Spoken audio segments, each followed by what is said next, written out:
ቶሎ መጨረስ ሳይኮሎጂካል ብቻ ነው ብላችሁ የምታስቡ ሰዎች አይደለም። የቶሎ መጨረስ አይነቶች አሉ። ሳይኮሎጂካል ብቻ ነው ብለን የምንላቸው ግን ሁሉም አይደሉም። ፊዚካሊ የሆነ ችግሮች አሉ ማለት ነው። የመጀመሪያ ግንኙነት ላይ ነርቨስ ሊሆኑ ይችላሉ ምናምንና በዛ ምክንያት ሊመጣ የሚችል የቶሎ መጨረስ ነገር ብዙ ወንዶች የሚጠቀሙት ከግንኙነት በፊት ማስተርቤት ወይም ራስን ማርካት ቶሎ መጨረስ እንዳይኖር ያደርጋል ነው። ካለማመዳችሁት ያንን ነገር ነርቫችሁ ላይ ማለት ነው በጣም መጥፎ ኢፌክት ነው የሚኖረው። አንተ ደግሞ ምን አይነት መላመቶች ሰምታችኋል? እሱን ደግሞ ኮመንት ላይ ጻፉልኝ። በየጊዜው የዘር ፈሳሽ የምታፈሱ ከሆነ ሜቢ ዛሬ የምታፈሱት የዘር ፈሳሽ ትክክለኛ የሆኑ ጥሩ ኳሊቲ ያላቸው ስፐርም ሊይዝ ይችላል። ግን ነገ ተነገ ወዲያ እንደገና ካደረጋችሁበት የሚወጣው ስፐርም ኳሊቲው፣ እንቅስቃሴው ትክክል አይሆንም። ዘር ፈሳሽ በተለቀቀ ቁጥር ማለት ነው የሚለቀቁ ሆርሞኖች አሉ። እነዚህ ሆርሞኖች የቴስቴስትሮን ተቃራኒ ሆርሞኖች ናቸው። ስለዚህ የግንኙነት ላላችሁ ፍላጎት እየቀነሰ ይመጣል። ብልት ዝግጁነት እያጣችሁ ትመጣላችሁ። አንድ ወንድ በሳምንት 3 ግንኙነቶች ቢያደርግ በቂና ኦፕቲመም አሪፍ የምንለው ነገር። ግንኙነት አለማድረጋችሁ ስንፈተ ወሲብ ያመጣባችኋል ማለት አይደለም። ስንፈተ ወሲብ የሚመጡት ሆርሞን ላይ፣ ደም ስር ላይ፣ ነርቭ ላይ፣ ሳይኮሎጂ ላይ ባሉ ችግሮች ናቸው። እንደዚህ አይነት ችግር ከመጣባችሁ መታችሁ መታከም ትችላላችሁ። የበላነው ምግብ አንጀታችን ውስጥ እስከ 2 ዓመት ድረስ ይቆያል። እንደዚህ ሲባል ሰምታችኋል። ይህ ዲቶክስ አድርጉ የሚሏችሁ ሰዎች ከሚሰጡት ምክንያቶች መካከል አንደኛው ነው። ነገር ግን ምንም አይነት ሳይንሳዊ ማረጋገጫ የለውም። ምግብ አንጀታችን ውስጥ ሊቆይ የሚችለው ቢበዛ እስከ 5 ቀን ድረስ። ሰውነታችን በራሱ ዲቶክስ ማድረግ ይችላል። ኩላሊታችንና ጉበታችን ዋነኛ ዲቶክስ የሚያደርጉልን የሰውነታችን ክፍሎች ናቸው። እኛ ግን ጤናማ የሆነ የህይወት ዘይቤን በመከተል ሰውነታችንን የተወሰነ ማገዝ እንችላለን። ጉበታችሁን ማገዝ ከፈለጋችሁ አልኮሆል አቁሙ፣ ስብ የበዛባቸው ምግቦችን አትመገቡ፣ እንዲሁም ደግሞ እንቅስቃሴ አድርጉ። እንቅስቃሴ በማድረግ ጉበታችን አካባቢ ስብ እንዳይጠራቀም ስለሚያደርግ ጉበታችን የበለጠ እንዲሰራ ያግዘዋል። ኩላሊታችሁን ለማገዝ ደግሞ ውሃ በደንብ መጠጣት፣ ጨው የበዛባቸውን ነገሮች መቀነስ። አንጀታችሁን ለማገዝ ደግሞ ፋይበር የበዛባቸውን ምግቦች መመገብ እና ፕሮሰስድ የሆኑ ከፋብሪካ የሚመጡ የታሸጉ ስኳር የበዛባቸውን ምግቦች መቀነስ። አእምሯችሁን ለማገዝ ከፈለጋችሁ ደግሞ በቂ እንቅልፍ መተኛት። እነዚህን የምታደርጉ ከሆነ ሰውነታችሁ በራሱ ዲቶክስ ማድረግ ይችላል። ስለዚህ ለዲቶክስ ዲቶክስ ጁስ፣ ዲቶክስ ሰፕሊመንት ለሚባሉ ኮመርሻል የሆኑ ነገሮች መውደቅ አይጠበቅባችሁ። ፋይበር ፋይበር ፋይበር፣ ሁሉ ጊዜ ፋይበር ተመገቡ እንላችኋለን። ግን ምንድን ናቸው ፋይበር የሚገኝባቸው ምግቦች? በጣም ብዙ ናቸው። ግን ኢትዮጵያ ውስጥ በአብዛኛው የሚገኙትን ልግለጽላችሁ። በ5 እንክፈላቸው። አንደኛ ጥራጥሬዎች እንደ ባቄላ፣ ምስር፣ አተር፣ ሽምብራ የመሳሰሉት። ሁለተኛ ደግሞ አትክልቶች እንደ ብሮኮሊ፣ ጎመን፣ ስኳር ድንች፣ ካሮት እና ሌሎች። ሶስተኛ ደግሞ ፍራፍሬዎች ሙዝ፣ ብርቱካን፣ አፕል፣ እንጆሪ እና ሌሎች። አራተኛ ደግሞ ሆል ግሬንስ ወይም ሙሉ እህል የሚባሉት።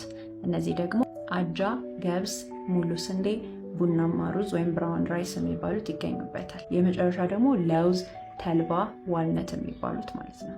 ፋይበር ስትመገቡ ግን በአንድ ጊዜ አብዝታችሁ መመገብ የለባችሁ እና ደግሞ ውሃ መጠጣታችሁን እንዳትረሱ። ወተት የጨጓራ ህመምን እንደሚያባብስ ታውቃላችሁ? ይህንን ቪዲዮ ጨጓራ ለሚያመው ጓደኛችሁ ላኩለት። መጨረሻ ላይ ደግሞ ምን ማድረግ እንደምትችሉ እነግራችኋለሁ። በተለምዶ አንድ ሰው ጨጓራዬን አቃጠለኝ ሲል ወተት ጠጣ ይህ ወተት ስንጠጣ ይሰጣል። ነገር ግን ወተት ውስጥ ያለውን ስብ ለመፍጨት ሲል በኋላ ላይ ጨጓራችን የበለጠ አሲድን ያመነጫል። ታዲያ ወተት ሙሉ ለሙሉ ነው ማቆም ያለብን? አይደለም። ወተት ስንገዛ ሬዲዩስድ ፋት ኮንተንት የሚል ያለበትን አይተን ብንገዛ ወተትን እንጠጣለን። የስብ መጠኑ ስለሚቀንስ ግን የጨጓራ ህመማችንንም ደግሞ አያባብስብንም። ሌሎች ማድረግ የምንችላቸው ነገሮች ደግሞ አሉ። አንደኛ ውሃ መጠጣት። ውሃ አሲዱን ስለሚያቀጥነው የጨጓራ ህመማችንን ያቀዘቅዝልናል። ሁለተኛ ደግሞ አሲዳማነት ያልበዛባቸውን ፍራፍሬዎች እንደ ሙዝ፣ ፓፓያ እና ሀባብ መጠቀም። ሶስተኛ ተልባ መጠጣት። አራተኛ ስብ ያልበዛባቸውን ምግቦች መመገብ፣ እንዲሁም ደግሞ ስፓይሲ የሆኑትን ደግሞ ማስወገድ። አምስተኛ አልኮሆል እና ሲጋራ መቀነስ። ሌላው ደግሞ እንደ ኤኔሴድስ የሚባሉትን የህመም ማስታገሻዎች እንደ ዳይክሎፌናክ፣ አይቡፕሮፌን የመሳሰሉትን መቀነስ። በእነዚህ ሁሉ የማይሻላችሁ ከሆነ ወደ ጤና ተቋም በመሄድ ህክምናና መድኃኒት ማግኘት ትችላላችሁ። የወሊድ መከላከያዎች እርግዝናን እንጂ በግብረ ስጋ ግንኙነት ወቅት የሚተላለፉ በሽታዎችን አይከላከሉም። ካሉት አማራጮች ውስጥ ግን ሁለቱንም ሊያደርግ የሚችለው ኮንዶም ነው።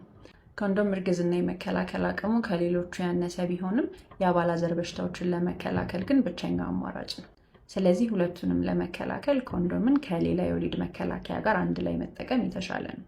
የአባላዘር በሽታ ምልክቶች ምን ምንድን ናቸው? አንደኛ ከማህፀን የሚወጣ ከወትሮ የተለየ ሽታ ያለው ፈሳሽ።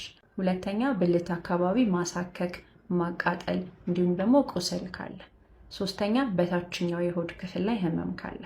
አራተኛ ደግሞ ከወትሮ በተለየ በግብረ ስጋ ግንኙነት ወቅት ህመም የሚሰማ ከሆነ። እነዚህ ምልክቶች ካለባችሁ ወደ ጤና ተቋም በመሄድ ምርመራ ማድረግ ይኖርባችኋል። ታዲያ ስትሄዱ ሴክሹዋል ፓርትነር ካላችሁ ወይም ደግሞ ባለትዳር ከሆናችሁ ከባለቤታችሁ ጋር ብትሄዱ ይመረጣል። ከማህፀን የሚወጣ ፈሳሽን በማየት ለእርግዝና ዝግጁ ነኝ ወይስ አይደለሁም የሚለውን ማወቅ ይቻላል። ወር አበባ ከሄደ በኋላ በሚኖሩት ጊዜያት ብዙ ጊዜ ፈሳሽ ላይኖር ይችላል። ከኖረ ግን ደግሞ ትንሽና ሽታ የሌለው እንዲሁም ደግሞ ስቲኪ የሚሆኑ የመጣበቅ አይነት ባህሪ ያለውና ነጭ አይነት ነው የሚሆነው። ከዛ በኋላ እንቁላል ሊለቀቅና በሚለቀቅበት ጊዜ ግን የኤስትሮጅን መጠን ስለሚጨምር የሚሆነው በጣም ቀጭን ክሊር ወይም ግልጽ የሆነ የእንቁላል ነጩ ፓርት አይነት እና የሚለጠጥ ነው የሚሆነው።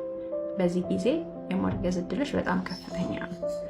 ከዛ በኋላ በሚመጣው ጊዜ ደግሞ ፕሮጀስትሮን ስለሆነ የሚበዛው ተመልሶ የመወፈር ነጭ የመሆን ባህሪ ይኖረዋል ማለት ነው። እነዚህ ኖርማል ናቸው። አብኖርማል የምንለው ደግሞ በጣም ቢጫ የሚሆን ከሆነ እንደ አይብ የሆነ የመፈርፈር አይነት ባህሪ ካለው፣ አረንጓዴ፣ አንዳንዴ ደግሞ ከወር አበባ ውጭ ደም መሀል ላይ የሚመጣ ከሆነ እነዚህ አይነት ነገሮች ካሉ የተለያዩ ኢንፌክሽኖች ምልክቶች ስለሚሆኑ ወደ ሕክምና ተቋም መሄድ ያስፈልጋል። አየር ሲቀዘቅዝ ለምንድነው ጉንፋን፣ የሳምባ ምች የመሳሰሉት በሽታዎች የሚበዙት? ብዙ ጊዜ ማሳል ስንጀምር ብርድ መታኝ እንላለን። ብርድ የሚባል በሽታ ከሌለ ታዲያ ለምንድነው ከአየሩ ጋር ተያይዞ እነዚህ ህመሞች የሚበዙት? ቀዝቃዛ አየር የበሽታ ተጋላጭነታችንን ይጨምራል። ይህ የሚሆነው ደግሞ በሶስት ዋና ምክንያቶች ነው። አንደኛ አየሩ ሲቀዘቅዝ ለቫይረሶች ምቹ ሁኔታን ስለሚፈጥርላቸው አየር ላይ ይቆያሉ፣ ስንተነፍስ ወደ ውስጣችን ይገባሉ። ሁለተኛ ደግሞ አየር በሚቀዘቅዝበት ሰዓት ወደ ላይኛው የመተንፈሻ አካላችን የሚሄደው ብለድ ፍሎ ስለሚቀንስ የላይኛው የመተንፈሻ አካላችን አየርን በአግባቡ እያጣራ ያስገባልንም። ስለዚህ ጎጂ ህዋሳት አብረው ወደ ውስጥ ይገባሉ ማለት ነው። ሶስተኛ ደግሞ አየር ሲቀዘቅዝ አንድ ላይ መሰብሰብ፣ ሙቀትን ፍለጋ ከሰዎች ጋር የመሆን ባህሪያችን ይበዛል። ይህ ደግሞ ከአንድ ሰው ወደ ሌላ ሰው በሽታ የመተላለፍ አቅሙን ይጨምራል ማለት ነው። ታዲያ እንዴት እንከላከል? አንደኛ በሽታ የመከላከል አቅማችንን የሚጨምሩ ቫይታሚን ሲ ያለባቸውን ምግቦችን መመገብ። ሁለተኛ ደግሞ ንጽህናን መጠበቅና ከሰዎች ጋር ያለ ንክኪን መቀነስ። ሶስተኛ ደግሞ ወፍራም ነገር መደረብ፣ እንደ ጓንት፣ ኮፍያ የመሳሰሉ ነገሮችን መጠቀም። አምቦ ውሃ ብንጠጣ የሆድ መነፋትን ችግር ይቀርፍልናል ወይ? አምቦ ውሃ ማለት ስፓርክሊንግ ሚነራል ዋተር ነው።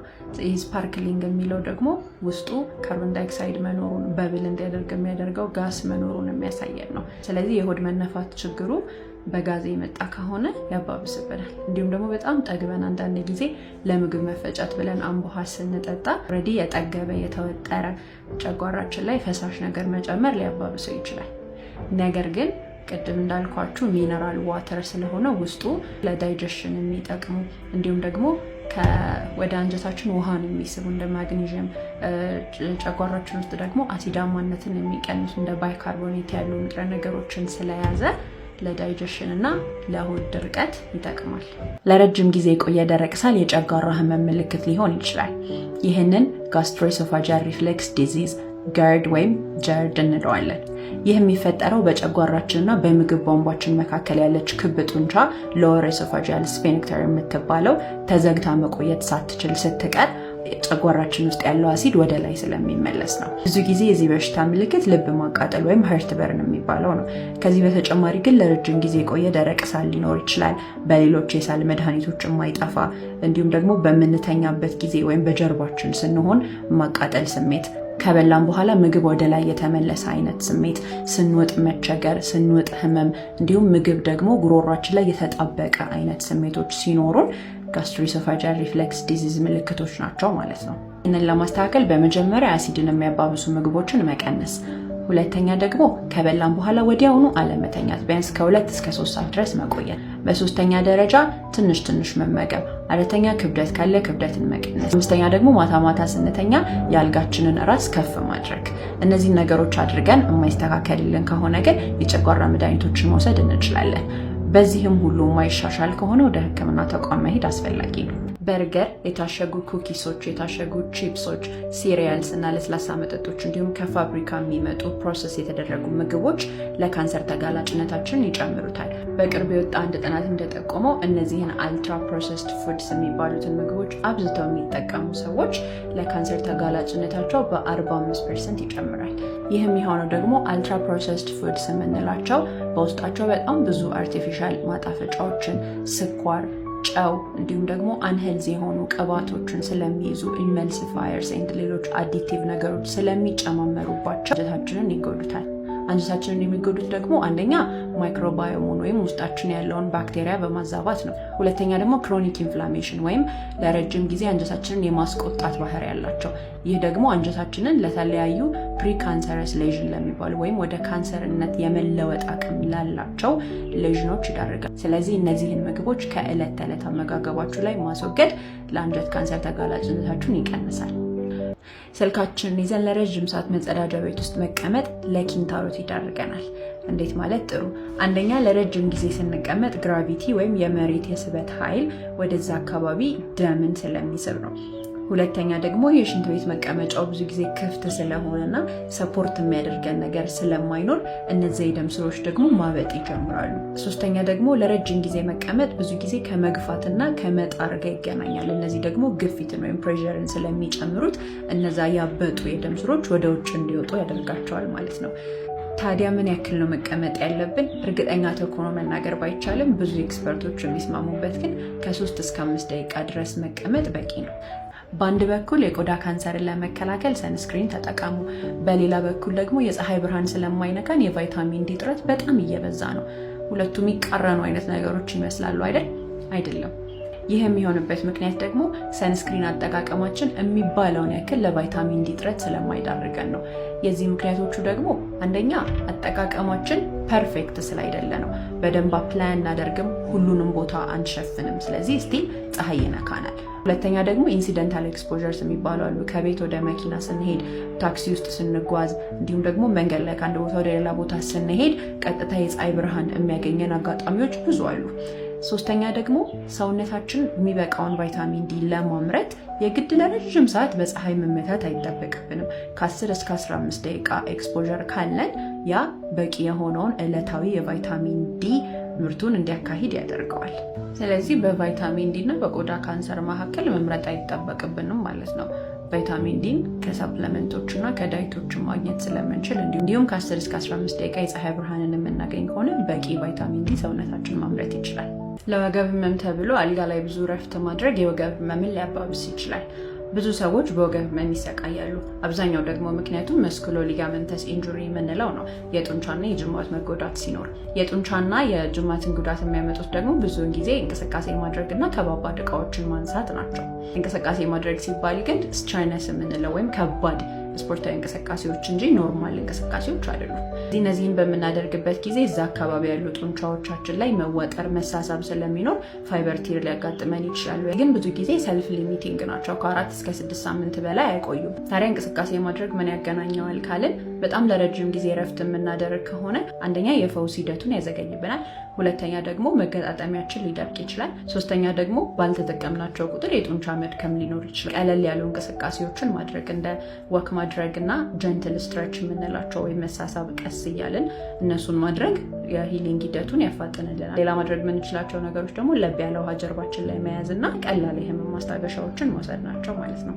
ሬድ ፍላግስ ለወገብ ህመም። የወገብ ህመም ካለባችሁ እነዚህን ምልክቶች ልብ ማለት ይኖርባችኋል። አንደኛ ህመሙ ከ3 ወር በላይ የቆየ ከሆነ፣ ሁለተኛ ትኩሳትና ክብደት መቀነስ ካለ፣ ሶስተኛ ህመሙ ወደ እግራችሁ የሚሄድ ከሆነና እግር ላይ መስነፍ የሚኖር ከሆነ፣ አራተኛ ሽንት መቆጣጠር የማትችሉ ከሆነ ወይም ደግሞ ሽንታችሁን መሽናት የሚከብዳችሁ ሪቴንሽን የምንለው ካለ፣ አምስተኛ ከዚህ በፊት የካንሰር ሂስትሪ ከነበረባችሁ ወይም ደግሞ የትራውማ ሂስትሪ ካለ፣ ወድቃችሁ ከነበረ፣ ተመታችሁ ከነበረ፣ አደጋ ደርሶባችሁ ከነበረ፣ እንዲሁም በመጨረሻ ደግሞ ማስታገሻዎችን እየወሰዳችሁ የማይተው ከሆነ፣ ፊዚካል ቴራፒ እየሰራችሁ የማይሻሻል አይነት ህመም ከሆነ እነዚህ ሬድ ፍላግስ የምንላቸው ስለሆኑ ወደ ሕክምና ተቋም መሄድ ይኖርባል። ሽንት ብንቋጥር ምን ችግር አለው? ሽንት መቋጠር የሚባለው ደግሞ ለምን ያክል ጊዜ ሳንሸና ስንቆይ ነው። ሽንት መቋጠር የምንለው ቢያንስ ከ10 ሰዓት በላይ ሳንሸና ስንቆይ ነው። ይህንን በተደጋጋሚ የምናደርግ ከሆነ የሚከሰቱብንን ዋና 5 ነገሮች ልንገራችሁ። አንደኛ UTI ነው ወይም የሽንት ቧንቧ ኢንፌክሽን ይፈጠራል። ሁለተኛ ደግሞ የሽንት ፊኛችን ወይም የብላደራችን ጡንቻዎች መድከም ይጀምራሉ። ሶስተኛ ደግሞ የሽንት ፊኛ ውስጥ ሽንት በጣም በተጠራቀመ ቁጥር ወደ ላይ ሁላ ሊመለስ ይችላል። ስለዚህ ኩላሊታችንንም ሊጎዳ ይችላል። አራተኛ ደግሞ ኦልሬዲ ከዛ በፊት ለጠጠር ሪስክ ከነበረን ሞር ሪስኩን ይጨምርብናል። ስለዚህ የኩላሊት ጠጠር ወይም የፊኛ ጠጠር ሊፈጠር ይችላል። መጨረሻውና በጣም ሬር የሆነው ነገር ደግሞ በጣም ሲወጠር ፊኛችን ሊፈነዳ ሙላ ይችላል። ይሄ ግን በጣም ሬር ነው። ስለ ፔሪድ ወይም የወር አበባ መዛባት እናውራ እስቲ። መዛባት ከማለታችን በፊት ግን ኖርማሉ ምንድን ነው የሚለውን እኔ ከ2 እስከ 7 ቀን የሚቆይ ከሆነ ከ5 እስከ 80 የሚል ከሆነ የሚፈሰው በጣም ከባድ ህመም ከሌለው እንዲሁም ደግሞ ሬጉላርሊ ወሩን እየጠበቀ የሚመጣ ከሆነና ከ21 እስከ 35 ወይም 24 እስከ 38ኛው ቀን ድረስ የሚመጣ ከሆነ ኖርማል እንለዋለን። ስለዚህ ከዚህ ውጭ ያሉትን አብኖርማል ዩትራይን ብሊዲንግ እንላቸዋለን ማለት ነው። ምክንያቶቹ በጣም ብዙ ናቸው። ስትራክቸራል እና ነን ስትራክቸራል ብለን እንከፍላቸዋለን። ስትራክቸራል የምንላቸው ከማህፀን ጋር የሚያያዙት ነው፣ እጢ፣ ካንሰር ወይም ፖሊፕስ የመሳሰሉት። ነን ስትራክቸራል የምንላቸው ደግሞ ኦቭላተሪ ዲስፋንክሽን የምንለው እንዲሁም ደግሞ ጡት ማጥባት ላይ እርግዝና ጋር እና ሌሎችን መድኃኒቶችን የምንወስድ ከሆነ ከዛ በተጨማሪ የደም መርጋት ችግሮች ካሉ አንዳንዴ ደግሞ የማይታወቅና ከአንዳንድ ፕሮሲጀር በኋላም ደግሞ የሚከሰት ሊሆን ይችላል። እዚህ መጀመሪያ ምን እንደሆነ ማወቅ ያስፈልጋል። አብዛኛውን ጊዜ የሚታከመው ሜዲካል እና ሰርጂካል ነው። ሜዲካል የምንለው ሆርሞን ያላቸው የወሊድ መከላከያዎችን በመውሰድ ማከም ይቻላል። በዛ ማይሆን ከሆነ ደግሞ ሰርጀሪዎች የሚደረግባቸው ሁኔታዎች አሉ ማለት ነው።